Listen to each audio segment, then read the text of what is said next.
जय श्री राम। मंगल भवन अमंगल हारी, द्रबहु सुदशरथ अजर बिहारी। हृदय सराहत सियलो नाई, गुरु समीप गवने दो भाई।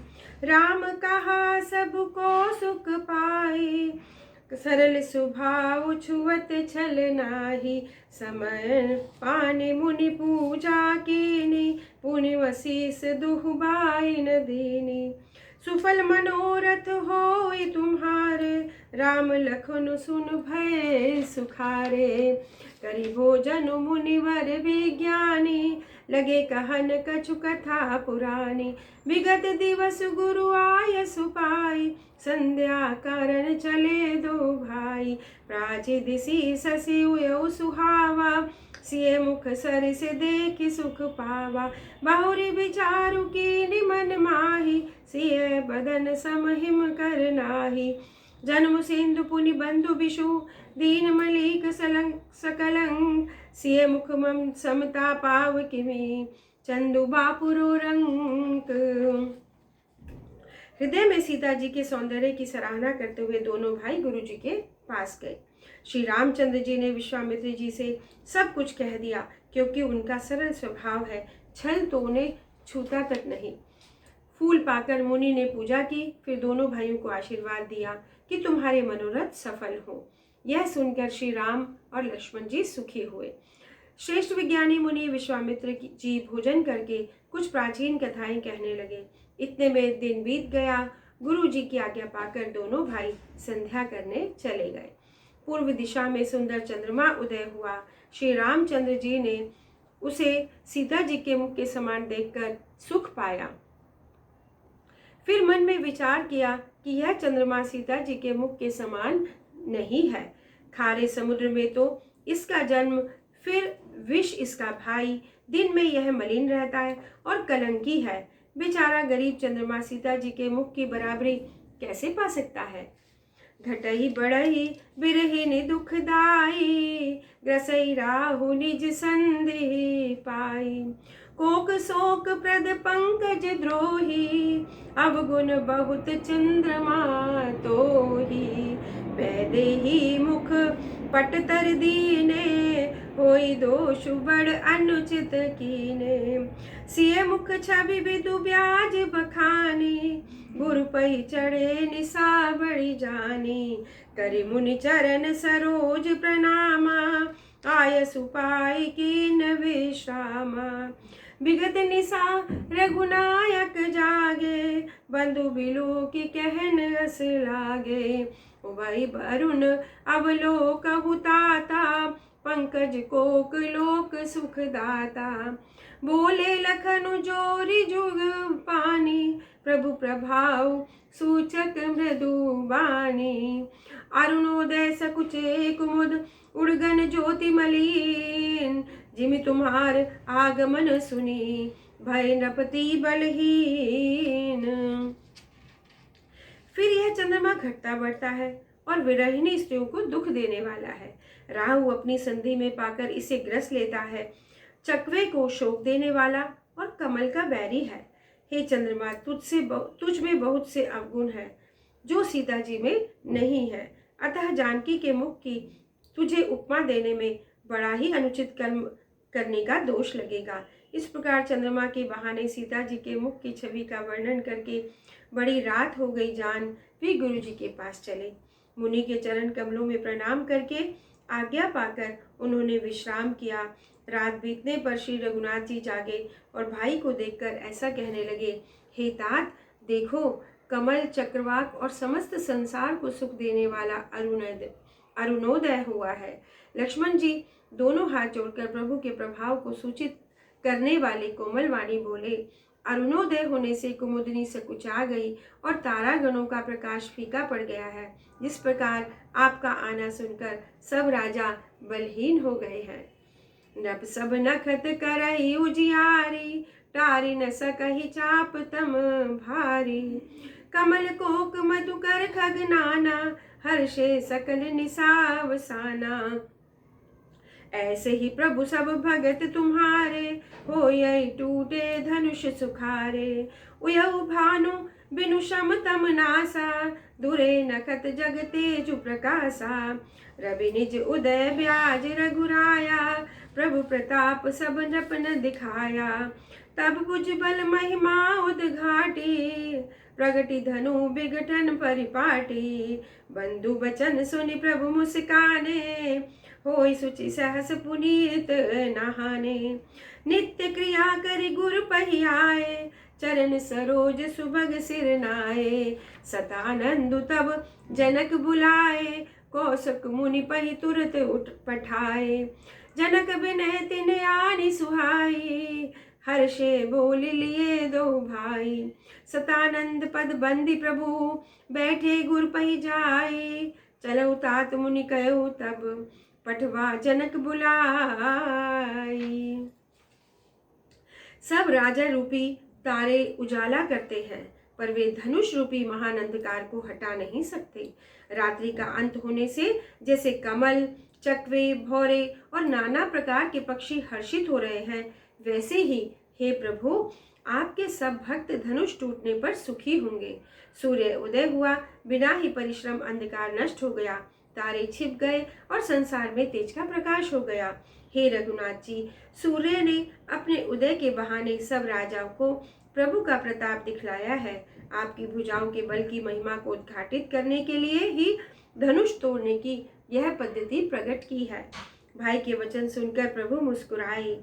फिर स्वभाव से ही पवित्र श्री रामचंद्र जी ने शोच से निवृत्त होकर स्नान किया और नित्य कर्म करके वे गुरु जी के पास गए। आकर उन्होंने गुरु जी के सुंदर चरण कमलों में सिर नवाया।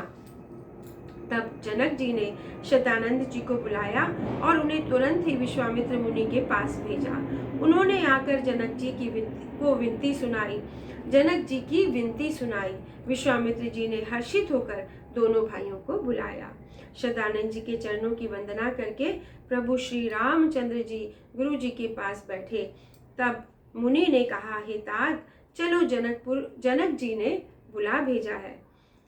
सिय स्वयंवरु देखई जाई, ईसुकाई दो देई बढ़ाई। लखन कहा जस भाजनु सोई, नाथ कृपा तब जा पर होई। हर्षे मुनि सब सुनि मरबानी, दीनी असीस सबई सुख मानी। पुनि मुनि वृंद समेत कृपाला, देखन चले धनुष मखसाला। रंग भूमि आए दो भाई, असि सुधि सब पुरबासिन पाई। चले सकल ग्रह काज विसारी, बाल जुबान जरठ नर नारी। देखी जनक भीर भय भारी, सुचि सेवक सब लिए हंकारी। तुरत सकल लोगन पहि जाऊ, आसन उचित देऊ सब काहू। कई मृदु वचन विनीत तिन, बैठारे नर नारी। उत्तम मध्यम नीच लघु, निज निज थल अनुहारी।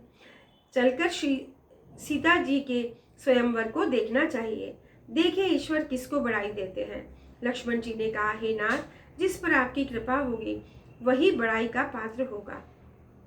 इस श्रेष्ठ वाणी को सुनकर सब मुनि प्रसन्न हुए। सभी ने सुख मानकर आशीर्वाद दिया। फिर मुनियों के समूह सहित कृपालु श्री रामचंद्र जी धनुष यज्ञशाला देखने चले। दोनों भाई रंगभूमि में आए।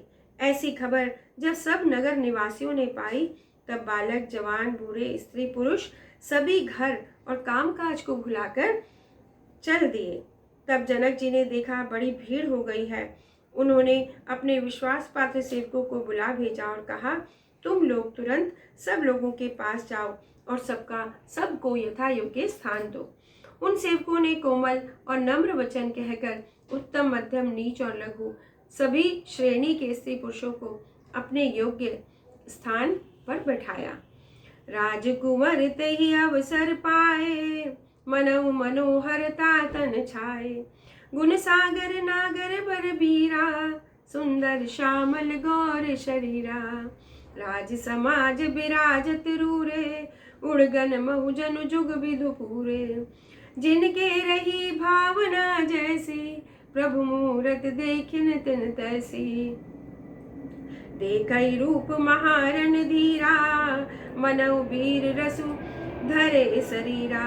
डरे कुटिल नप प्रभु निहारी, मनऊ भयानक मूर्ति भारी। रहे असुर छल छोन पवेशा, तिन प्रभु प्रगट काल सम देखा।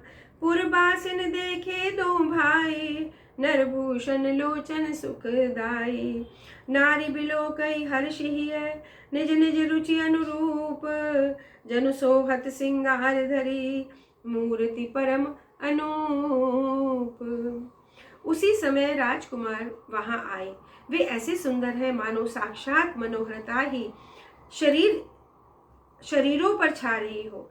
सुंदर सांवला और गोरा उनका शरीर है। वे गुणों के समुद्र, चतुर और उत्तम वीर हैं।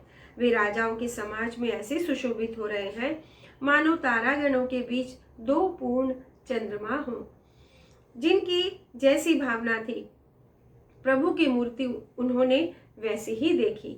महान रणधीर श्री रामचंद्र जी के रूप को ऐसा देख रहे हैं मानो स्वयं वीर रस शरीर धारण किए हुए हो। कुटिल राजा प्रभु को देखकर डर गए, मानो बड़ी भयानक मूर्ति हो।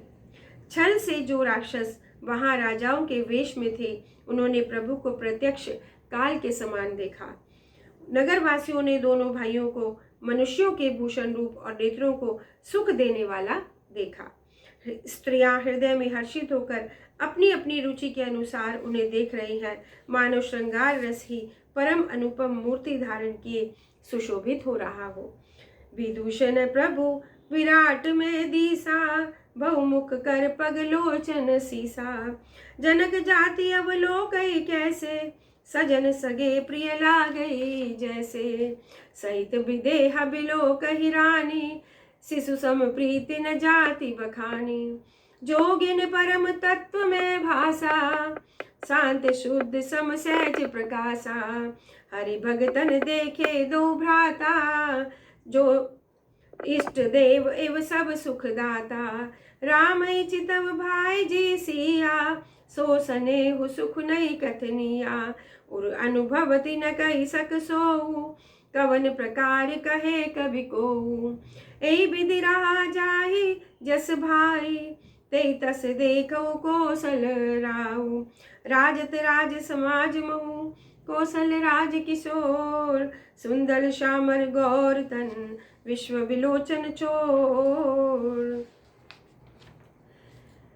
विद्वानों को प्रभु विराट रूप में दिखाई दिए, जिसके बहुत से मुंह, हाथ, पैर, नेत्र और सिर हैं। जनक जी के सजातीय प्रभु को किस तरह से देख रहे हैं, जैसे किसी प्रिय रूप में संबंधी को देख रहे हों।